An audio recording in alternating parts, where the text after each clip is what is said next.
और अब बात मासेरा की, जहां पर बारिश ने कयामत ढा दी। पुटशाह कोट में मकान पर मिट्टी का तोदा गिर गया। मलबे तले दबकर मां और 3 बच्चे जाँ बहक हो गए। मकामी अफराद ने मलबे से लाश लिया।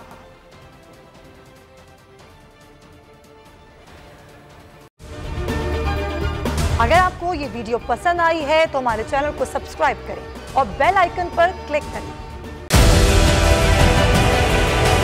डिजिटल लोन स्कैम, आवाम को कर्जों के जाल में फंसाकर लूटने वाले भेड़िए बेनकाब। बोल की काविशें बाराबर साबित हो गईं। ऑनलाइन कर्ज माफिया के गिर्द घेरा तंग हो गया है।